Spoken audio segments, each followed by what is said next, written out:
Good morning. Morning. Good morning. We have a visitor this morning. It's up to you. Would you like to introduce yourself? You may, if you want to. Hi, I'm Shaylee Jacoby. I'm the government reporter with Bethesda Today. Great. Thank you. All right, I will note the existence of a quorum. I think we've got 7 members this morning and we're expecting an 8th shortly. So please let the minutes reflect the names of those members who are present. Agenda. I circulated the draft agenda. We have anybody who wants to add anything to the agenda or make any changes? Okay, not hearing any requests for changes, we will consider the agenda adopted by unanimous consent.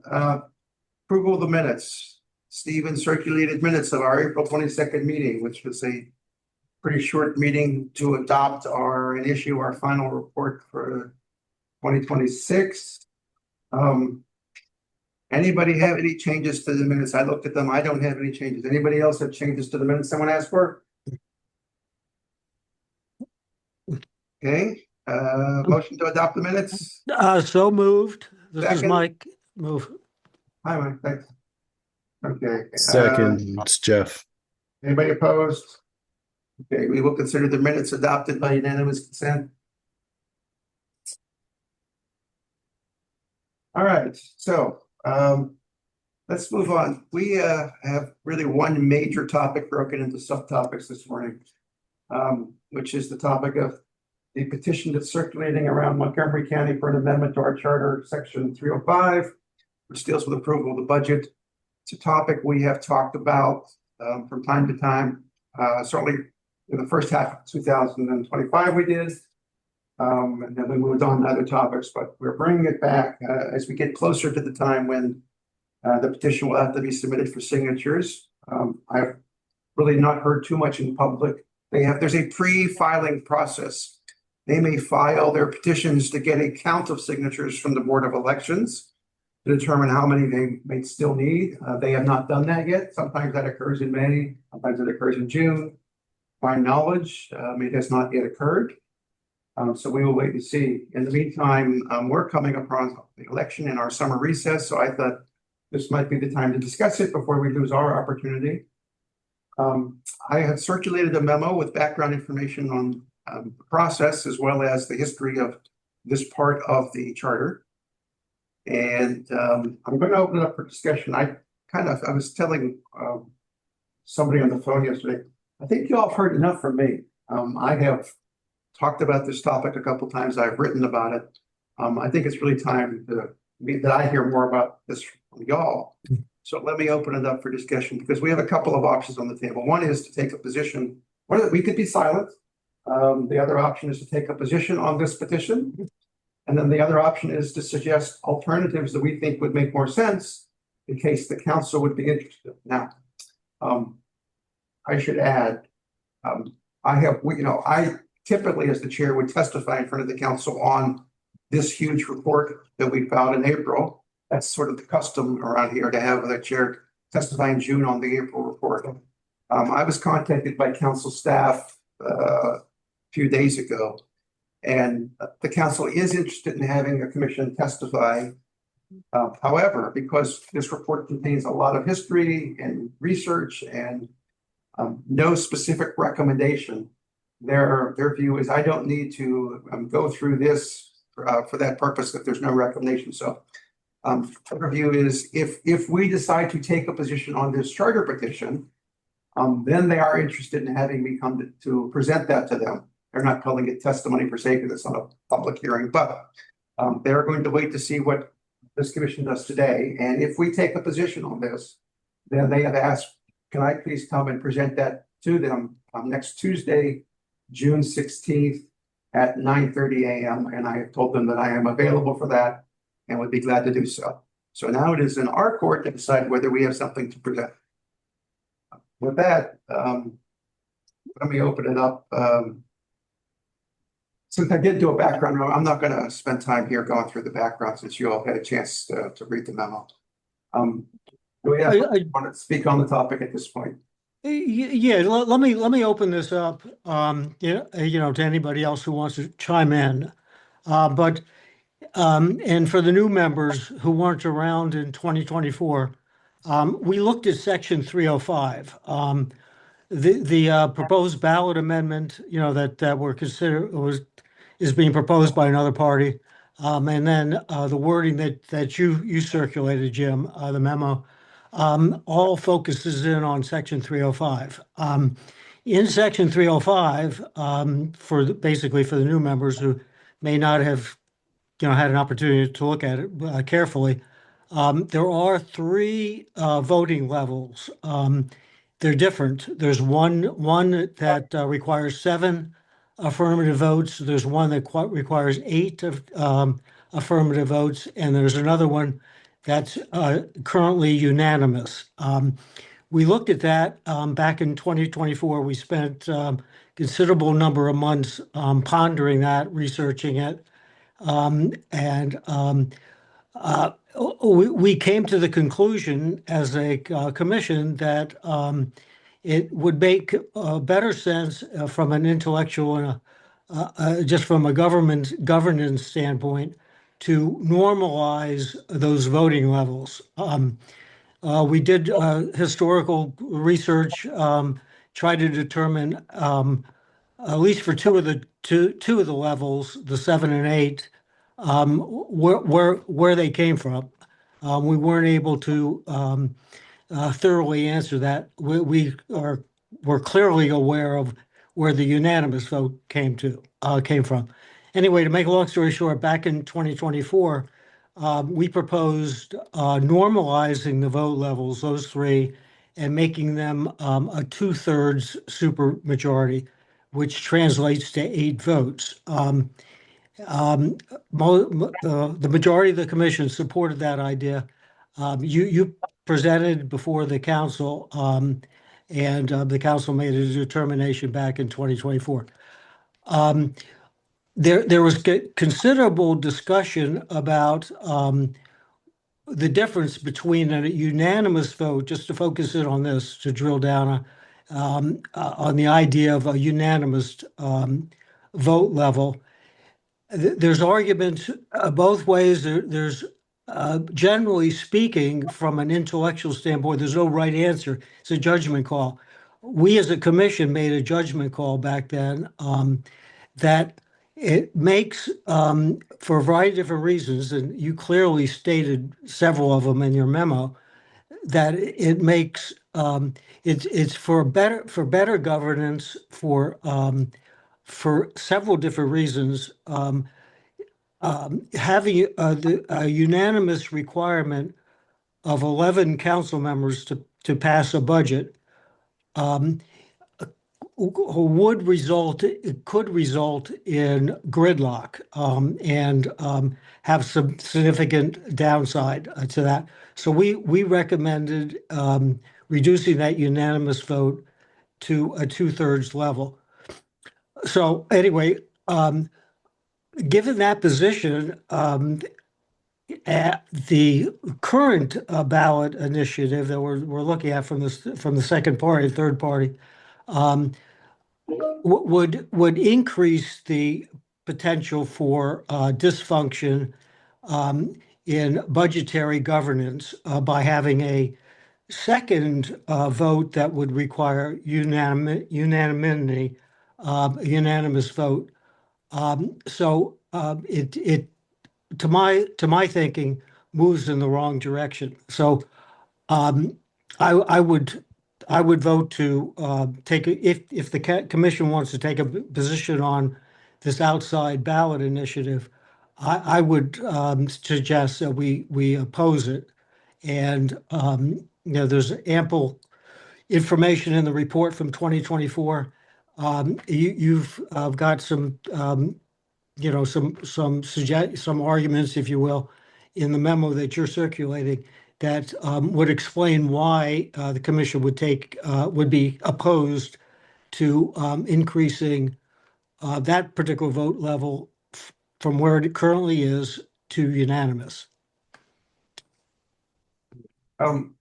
one brief second. I got a text message from Jorge. Hey, he was having trouble getting in to join us, but it looks like he may be in to join us. So is that resolved?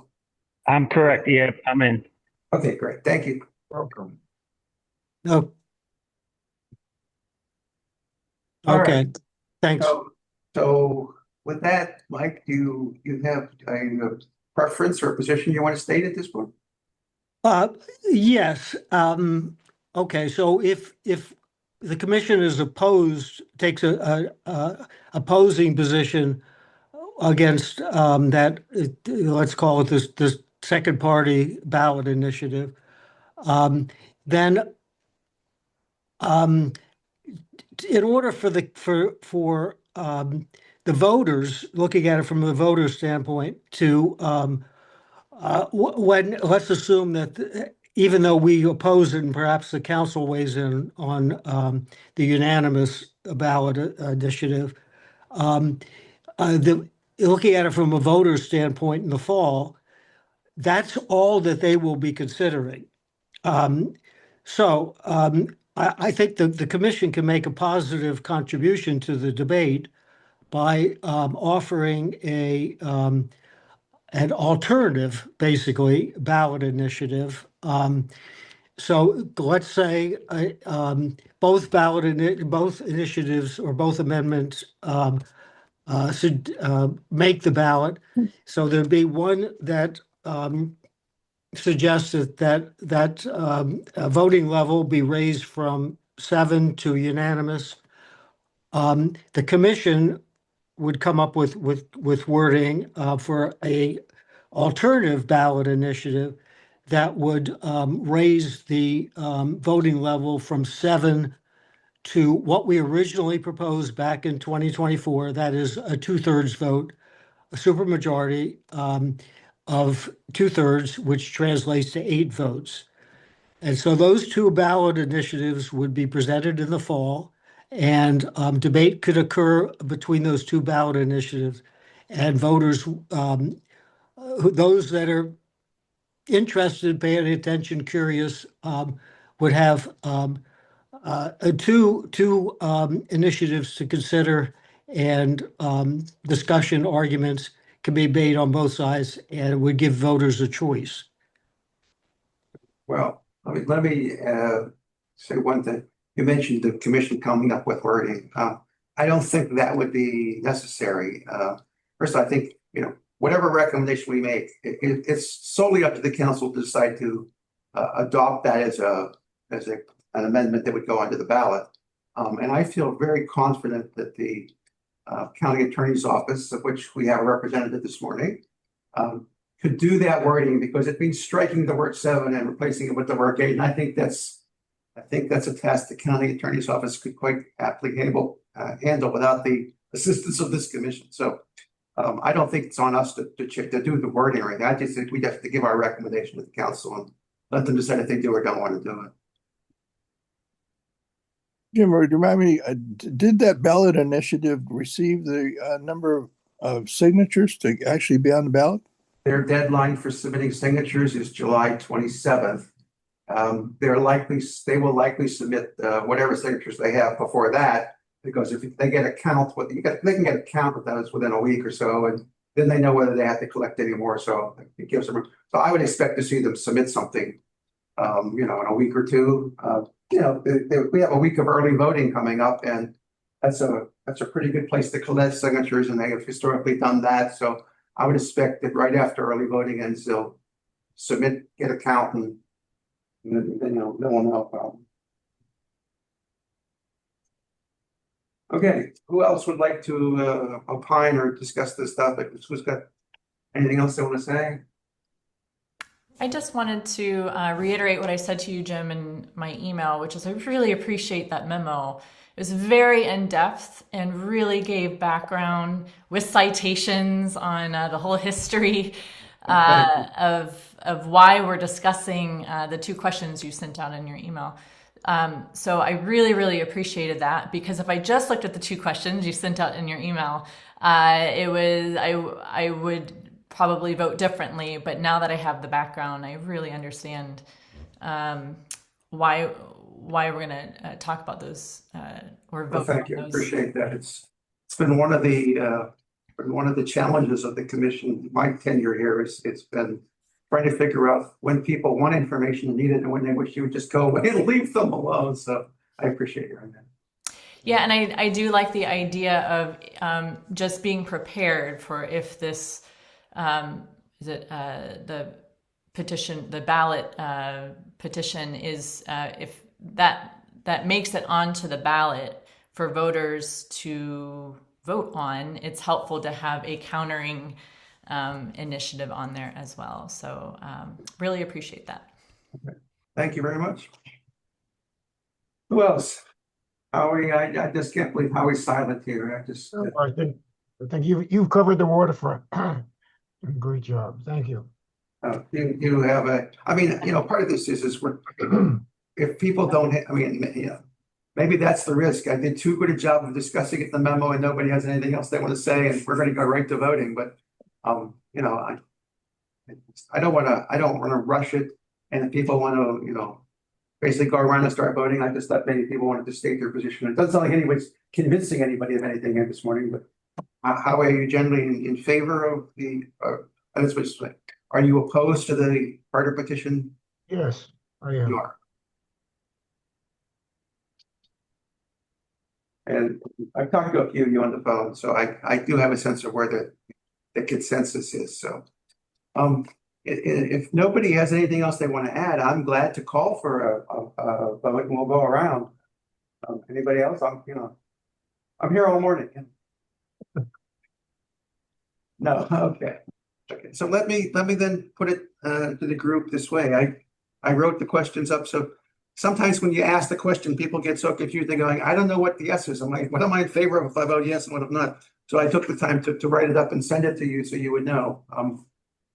I'm going to do it as a motion, and I'm going to move that the commission issue a statement that opposes the petitioner's proposed charter amendment. So if you vote yes on this motion, you are voting to oppose the proposed charter amendment in a statement, in a written statement. Okay. So we're gonna go around with that motion. I'll officially ask for a second to make it legal. For a second. Second. Okay. So David, how vote you, yes or no? I agree to oppose. There you go. Thank you for the technical accuracy. Howie. I in opposition to the proposed charter amendment. Sherry. Yes, in opposition. Sarah. Yes, I agree to oppose. Mike. Yeah, same. Yes, I agree to oppose. And Jeff. Yes, I agree to oppose as well. Jorge. I agree to oppose. Okay, and I don't see Dylan here this morning. And I will inform you that I received emails from our two absent members for extenuating family circumstances. They weren't able to attend this morning, but they both told me that if we voted on this, that they would vote the same way. Yes, they would oppose. And I promised them if we did a statement, I would drop a footnote that said they weren't able to be here to vote, but had they been here, they would have voted that way, yes to oppose. So that would make it unanimous. Okay, thank you. We have a unanimous vote to oppose the charter petition. So the next question is whether or not we want to go forward and recommend to the council that they do their own charter amendment that moves the present requirement from 7 votes to 8 votes. And that would make it consistent with the number of votes they already need when they pass a budget that exceeds the spending affordability guidelines that they set many months before they adopt the budget. And I was just reading a media article the other day about the recent budget process, and I can't remember whose words they were. They said that yes, they needed 8 votes to pass the budget this year. So apparently we did in this most recent budget exceed the affordability spending guidelines. And for anyone who's not familiar with that, the spending affordability guidelines are based on economic projections. They do economic projections early in the year to determine what they think the tax revenues will be based on the history of what they have been collecting, but what they project in terms of inflation and economic activity. So they have some sense of where they think the amount of money will be when it comes in. And if there are fee hikes due, then they can calculate, they can get a sense of how much money they think they will be getting as revenue for the coming year. And then I guess on the expenditure side, they probably add some sort of a adjustment for inflation, or whether they have planned projects in the budget or not. But they get sort of a guideline of what they think the county can afford. And then if they're going to exceed that, then it takes 8 votes instead of 7. And I can't tell you, I know the history of that, so. All right.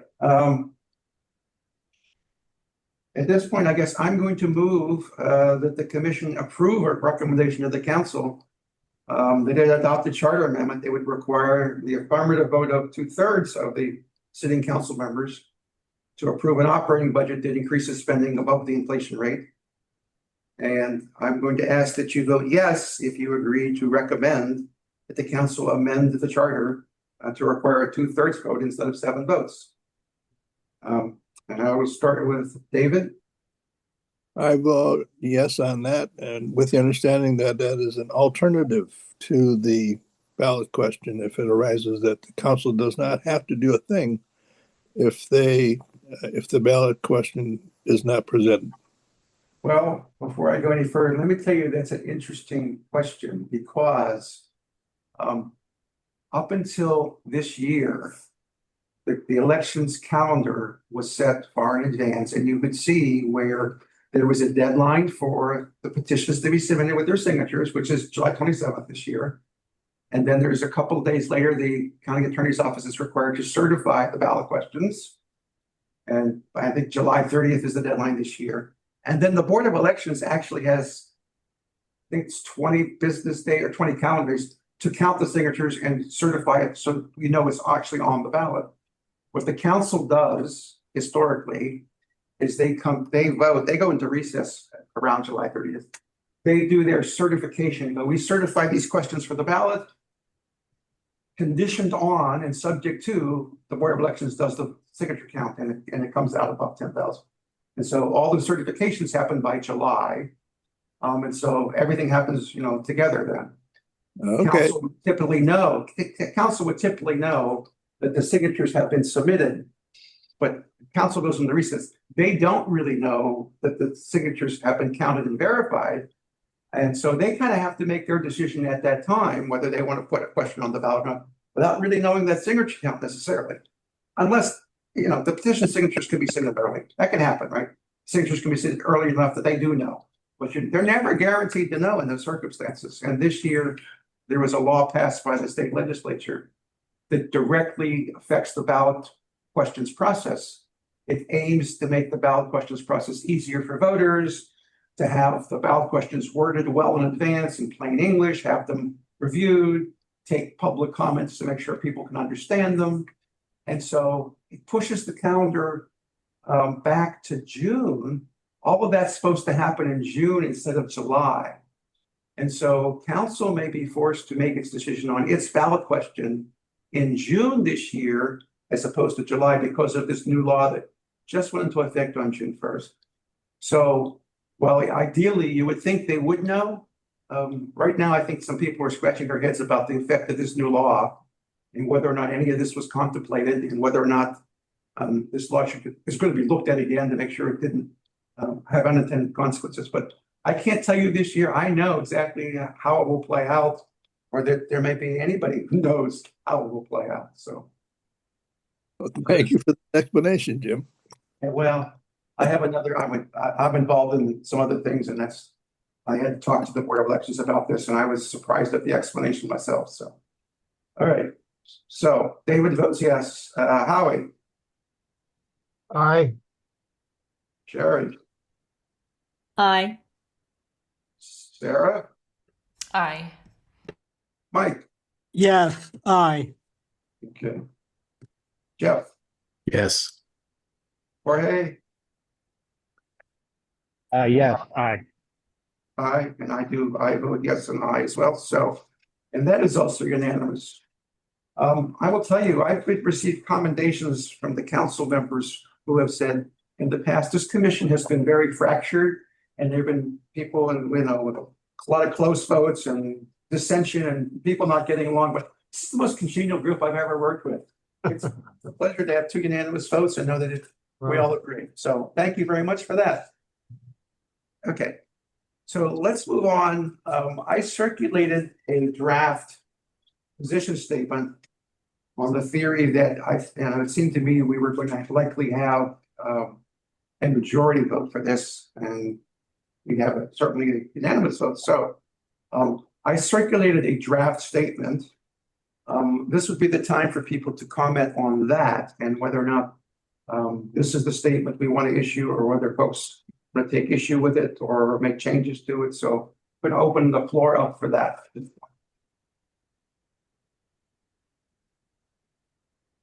Don't all jump in at once.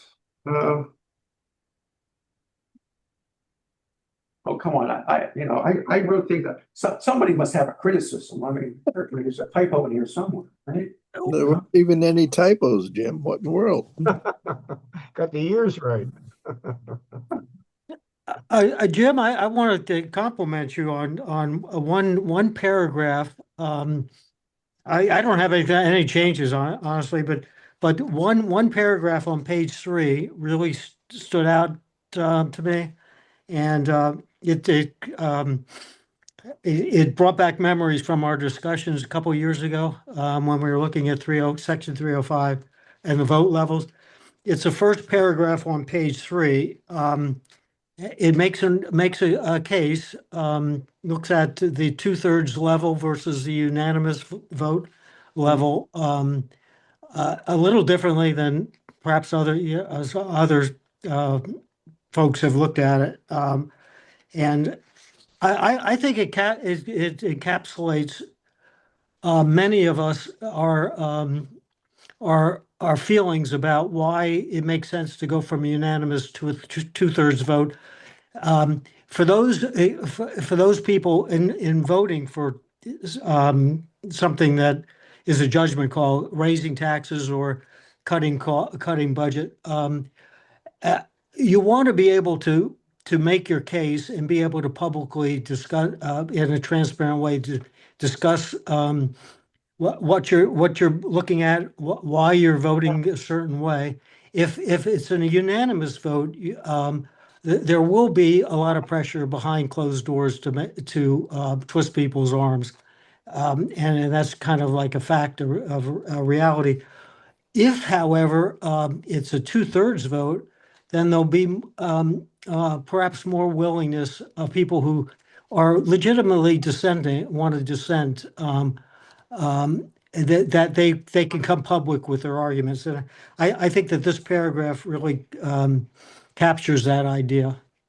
It's, to coin a phrase, a small d, a democratic way of looking at how a group makes decisions, and encouraging the minority to be able to speak up in a public way and not being forced into a unanimous vote, perhaps behind closed doors.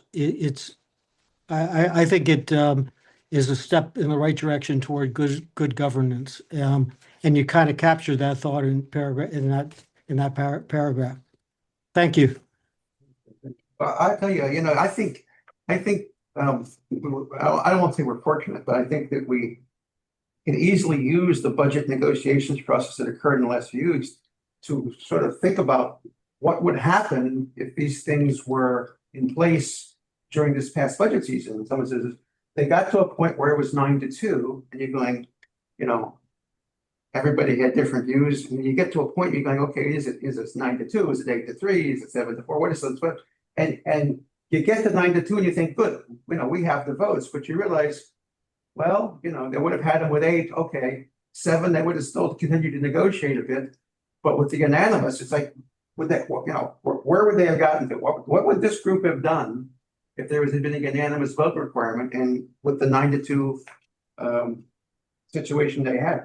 I don't know how you would have resolved that, because I think the 2 votes were pretty firmly against the heart of the scheme. It wasn't like they were negotiating around the edges where you give me this, you give me that.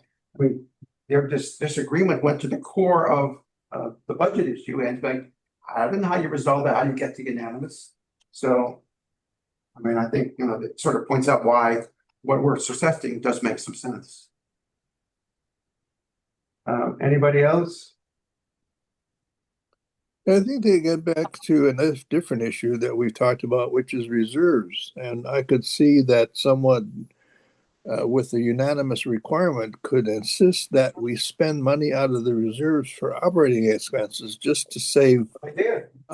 money on taxes, and that would be, in essence, their bargaining chip, and the county would have to reduce its reserves to get the vote of that one person, creating a substantial risk for not having the resources you need to deal with an emergency, or make the capital improvements that you need to make. Well, they did, I mean, in this particular budget, they did go into the reserves to some degree.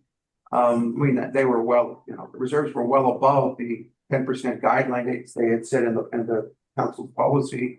And so they went into them without dipping below the 10%. I think, you get the point of like, how much further below the 10% do you want to go to do this? And they didn't get there, but they did use reserves, so. All right. Well, and there also could have been an imposition of a new fee that does something that is not required to pay a fee now, but could be very onerous to the part of the population that has to use that service in the future because there's now a fee. There's whatever. There's the unanimous requirement is not a good idea. So I'm going to ask, do we have unanimous consent to issue this as our statement? You know what I'm hearing here? Do I hear any dissension or opposition to issuing this as our public statement? I just have a quick question about the difference between 2/3 and 8. 7.333. Right. Yes. So you round up to the nearest person. Oh, Yeah, so there's 7 is not 2/3, right? Someone says, I have 7, going, that's not 2/3. right. And I can see people arguing in some way. But we have 2/3 and 8.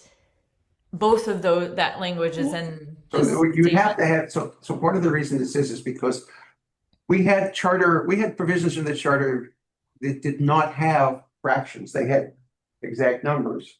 And what happened at some point was they had vacancies on the council. And it was like, well, what do? It says you're supposed to have a certain number. And so somewhere around the language got switched so it became a fraction of the sitting members, right? They're going, so someone says, if you need 9 votes, I mean, it was a provision. It said you needed 9 votes on a 9-member council. It meant unanimous and it meant 100%, but it said 9, and they're going, that's not good because we only have 8 council members. You cannot get 9 votes. You get 100%. So they decided to start doing things more in terms of percentages and of sitting members rather than exact numbers, because you never know how many members you're going to have. So the recommendation is 2/3, not 8, but 2/3. To say 2/3, and that's what we did in 2024. To say it should be 2/3 of the city members, which is going to be interpreted as 8. This wouldn't be. I can ask you what he does, but I don't know if it would. First provision of the. I don't know if anything that has a fraction, right? I don't know if it would be interpreted as 8. I think it would be up for interpretation. There was a long debate when they switched from 9 to 11 on this. So again, this is going to be up to the county attorney's office when the county attorney's office drafts this for the council. I mean, it's our recommendation to the council. This is what they get to pay the big bucks to do, is advise the council on the right way to word it so that they don't have a legal issue on their hands. So our recommendation is 2/3. Our recommendation was 2/3. Okay. It's currently 7. I mean, if it's interpreted as 7, that would not be interpreted as a change. And so if I'm a court, I'm rolling on, well, they didn't. I mean, the legislative history would be clear. They didn't change it from 7 to 2/3 to leave it at 7, right? You'd say, you obviously thought it was 8 when you did it, you wouldn't have done it at all. So that would be my argument. Well, the other advantage to 2/3 is that if for some reason there's a vacancy on the council, the 2/3 then becomes 7, because 7 out of 10 would be more than 67%. Right. Right. So That's the real advantage. Is it doesn't put you in that bind if you have a vacancy. Which council had a vacancy last year for a very short period? Great. We filled the vacancy. Well, in addition, the council increased from 9 to 11 members. And if the council increased from 11 to 13 or 15 or 19, 2/3 would still be applicable to that new number without having to actually change the number in the charter. So when the council expanded from 9 to 11, so that was a charter amendment drafted by and recommended by Councilmember Glass. And when he recommended that, they went through all the provisions that had voting requirements and upped them from the number that would make sense for 9 to make sense for 11. So they updated the entire charter at that time for that purpose. And frankly, I was a volunteer and I worked with Evan Glass on that charter amendment. And but for that, I don't think I would be sitting in this chair today. It's a full circle. And you're still friends. We're still friends, yeah. You can't Now live down good your deeds sins. unto fun. So I can say Evan taught me whatever I know. That's it. Okay, so do we have anybody, we have unanimous consent to issue this document that I've circulated as our official statement? Aye. Any opposed? No? Okay, so by unanimous consent, this will be our statement, and I am told they really want this, staff would really like to have this today in final or tomorrow at the latest, because that accommodates their schedule to have the presentation next Tuesday morning. So that's what we're going to do. Steve and I can work on that after the meeting. Perfect. Okay. Next agenda item. I have well, I've already told you about the hearing next Tuesday, so that takes care of that. We're past that point. Anything else from staff or any updates or any news you want to inform us? No, but as Jim said, we want the finalized report ideally end of today, if not early tomorrow, because the council agendas are published on the Thursday before the meeting on Tuesday, and they include staff reports, information on the agenda items. So this will be published to the web tomorrow afternoon with the agenda, the statement. And as far as I know, the only thing I need to do is we need to add the vote count. Yeah. And add the footnote that clarifies who was not present and how they would have voted if they were present. Okay. And Jim will be in front of the council. I think it's 9:30, 9:40 on I Tuesday. was told 9:30. Yeah, on Tuesday morning. So did we bring Rotten Tomatoes? I don't know if they'll let you in with them, but you can try and sneak them in. Or flowers. Fresh tomatoes. Okay. So this brings me to the last official item on the agenda, and I guess we have to decide, our duties as a charter commission have been fulfilled. All the reports we're required to file. I will provide the presentation next Tuesday. And then the question is, our term, we officially expire when the council term officially expires, because the new council gets to appoint a new commission. And so, we have to decide whether we have any business we want to conduct between here and November, or whether we choose to adjourn. I was trying to think of whether there was anything that might make sense. And the only thing that came to my mind was whether we feel that our time here gives us something that we want to pass along to the next commission. Whether it's something about our work or something about what we've studied or researched, we would like to see them pursue, or whether we have any recommendations or words of wisdom, whatever. It's sort of a lessons learned. So we could choose to have another meeting in either July or September to just talk about those things and put them on the record, and then the next commission will have its jumping off point, and they can decide whether they're interested in taking any of our advice or studying any of the issues we think they should study or not. Or we could just say, no, I think we're going to leave them to their own devices and we're finished. Or somebody come up with a really wonderful proposed charter amendment and we can talk about that for 3 months. So I'm going to open it up to see how you all feel. Some of you just might want a vacation and say goodbye. I don't know. Anybody have any opinions on this?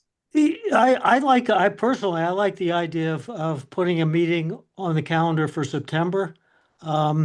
It could be a placeholder, but a meeting on this, because a couple of things, we will know whether there's a ballot initiative or maybe two ballot initiatives. That might give us an opportunity to study that and discuss it in public. And then also the lessons learned.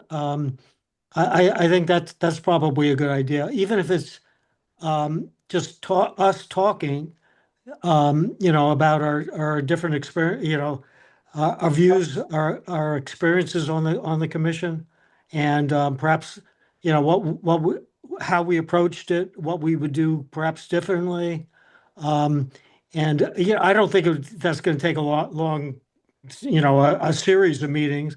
It might just be one meeting. So September to me seems like an ideal time to have that perhaps final meeting.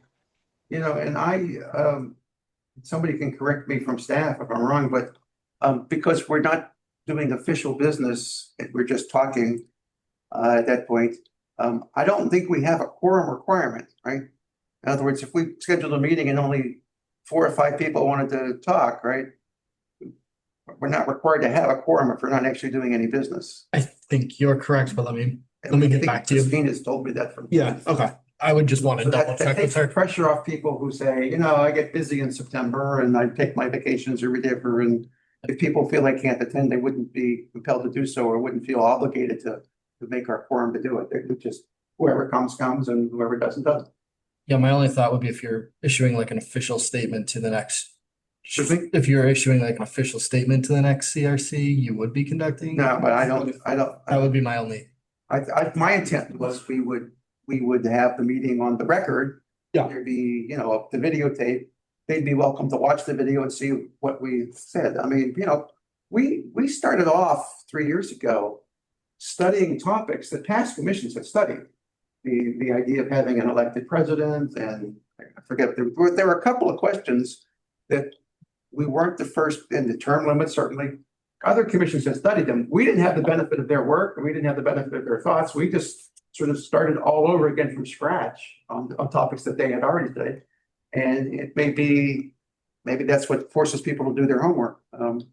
But if there are topics we really think a future commission should look into further because we didn't get there, that would be fine. Maybe they would appreciate it. Well, All isn't it the case that if we have a quorum, then we have an official meeting? Yes, And, yes, you do, except we don't anticipate having any official business at that point. So. It is, for purposes of the public, the laws on public access and the rules on posting your agenda and who's allowed to attend. And so, yeah, they all apply. Jim, I'm okay with one September meeting. I couldn't. It's Jeff. Huh. I'm good with one September meeting. You're gonna what? I'm good with one September meeting. Okay, you're good with one September meeting. Okay. If we schedule the meeting, I think what I'll ask is, we'll put out some sort of an informal notice and see if people really do want to. If you change your mind, I don't want to call a meeting and have Stephen and me come in here and then find out that nobody really wanted to show up except Mike. Jim, Mike's always welcome to call me. Jim, do you have a recommendation for us? What do you think? I personally think we should wrap up here and now, but if you want to have a meeting in September, I'll make myself available. No, I'm glad to hold it open and say, look, let's just plan on, there will be something that circulates either in the very late August. I guess it would be late. I didn't look at the calendar. I don't know if the second Wednesday is early in the month or not late. I don't know what day Labor Day is. It's on time. On time, yeah. Labor Day is the 7th. Labor Day is the 7th this year. So the second Wednesday is Second would be the 9th. Be the 9th. It'd be 2 days after Labor. So we'll send an email around in August to say, there's a tentative schedule for us to have this meeting. Who can attend or who will attend? And if it's, if it's a handful of people, then we'll do it. And that's who will come. And if nobody wants to, nobody wants to. So Well, Jim, as a question relating to what we discussed earlier, if that ballot initiative is successful and the language is different from what I think it says, and would it be within bounds for the commission to review that ballot initiative as it's written and issue a last minute report or advice on our position on that particular ballot initiative? All right, so I'm not sure I'm following your question, but let me do this. When they submit their petitions and their signatures are with the 10,000 signatures, the wording is set. They're asking people to vote. They're asking people to sign a petition for a specific amendment. Their petitions have the amendment on it, word for word. And that's what people sign. So that's how it goes on the ballot. I think the county attorney, and in the case of a state ballot question, the secretary of the state, they have a little bit of discretion to refine the language to make it legal. But once it's been certified for the ballot, and that's what people vote on, that language is set. So I don't know after the certifications in August, whether anything could change that language. People, you get what you voted on, and that's it. I don't think that any advice from us in the fall would change anything whatsoever. And I don't think at this point, actually, there's any ability to tweak the language. I mean, it's on the petition, and that's what they're signing. That's what's going on the ballot. What's on that petition? Well, it's the language we've seen. Is there something you think you can improve? You want to call Reardon Sullivan, tell him you can improve his ballot question, or Call him on the carpet. tell him on the carpet? That's I've met him many times. That's not happening. Okay, so No, I'm just thinking that it'd be our last chance to appear in person and build a county for the expense, to dip into the county budget for the year. So, but other than that, no. okay. Anybody else have anything else they want to say on this topic? No. Okay. That brings me to the end of our agenda for the day. So I want to clarify. So are we having a September meeting? We're going to tentatively plan on having the September meeting, Okay. subject to the qualifications. We're going to send a notice around in August and see if anybody changed their mind and see that we still have a critical mass. I mean, I don't want to have a meeting just to make one person come in here, but if we have, 3 or 4 people that want to do it, we'll do it. It'll be informal, we'll do it. But I mean, I'd like to defer to you and to colleagues. I don't particularly feel we need another meeting, but if you want to have another meeting, as I say, I'll make myself available. I just said it's only, I guess the question is, before I took this position, I had a one-on-one with the previous chair. We had a very nice 2-hour lunch, and he gave me his perspective and what he thought we could do or couldn't do. And it was very useful for me to have that conversation with him. And I could imagine the future chair would appreciate me offering to do that too.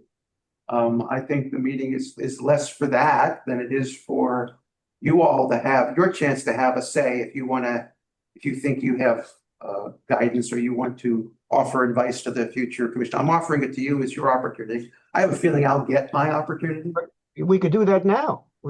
Can't we? Couldn't we do that right now? And not have another meeting? Well, that's up to you all. Well, I don't see what's the downside to putting a placeholder meeting in September? That gives us, a couple months to think about it, a vacation in between, and see what happens with these ballot amendments. There's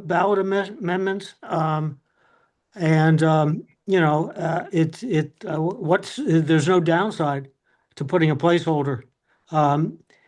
So Who decides if the placeholder becomes a meeting?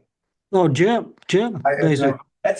And he's got a process, in late August, he'll pulse everybody and see if what the feeling is. So Jim, you'll let us know if you want to have a meeting. Is that all right? But I don't want people to feel. I understand why. I don't want people to feel they have compelled to attend. I really feel it's an optional meeting. It's just for any group that wants to gather. You know, and if we want to do it off the record, we can do it off the record. It just, So- anybody who wants to do it, I don't want anybody to feel like they were forced to go to one meaningless meeting that ruined their workday when they had nothing to say. I really don't want to do that to people. I just want to, so if we don't attend the meeting, it's not, it's not an official meeting. And it's, I hate to use the word okay, but so it's okay. We're not missing a meeting if we don't attend the That's meeting. correct, because I don't, and Okay, like I said, I don't even know if we'll have a quorum. I don't know that a quorum's required. It's just, it's not gonna matter. It really is We could- just We could also submit things in writing to you, Jim, right? you're Like I could welcome to do that. I could just submit it to you and then we don't Yeah, have right. to attend the meeting. Correct. Yeah, the only other thing is that it would give us the opportunity to pat ourselves on the back if the council adopts our recommendation and puts another ballot measure on the ballot, because we recommended changing to 2/3 from 7. Yeah. I So will tell you, and in which we'll case we see what- could bring our own drinks. we will see what they say about it on Tuesday. I think we'll know, but We there's could a have, lot of things that go into this decision from their standpoint. And while we're focused on what we think is the right thing for the charter and what the right policy is, they have to balance a lot of other things. There's the politics of it. There's the election coming. It's in a different time and place. They may be more receptive to this suggestion than they might be right now. Yes, I really don't know. So- well, can I say in regard to that meeting that for those who decide to attend and those who do not decide to attend, it's been an honor to serve with you during this term of mission. I have enjoyed the experience a lot and learned a lot, and I'm impressed with the integrity of all of the other members who have participated. thank you, and likewise. I want to say, when I started this, I had chaired another advisory committee for the council before this. And this was nothing like that. This was a completely different type of experience. And it was a learning curve for me, but you all really helped because you were not just engaged and willing to talk and participate and do research, but you were cordial and you were collaborative and you were collegial. There was no fighting, there was no arguing. It really was a pleasure, and I did learn a lot. I learned a lot about the county. I learned a lot about our government, and so it was educational for me. And I really have enjoyed doing this. I hope sometime we all get a chance to sit somewhere in some other volunteer commission or committee, do it again. I don't know. There are others. Thank you. I know there are about 100 of them. There's a I've million done of them. two. I've done my two. So Well, there's also state level ones. So all right. So with that, I'll call this meeting adjourned. Thank you very much. Thank you. bravo, Jim. Thank you. Take care. Ciao. Thank you. Thank you. Thank you. Always a pleasure.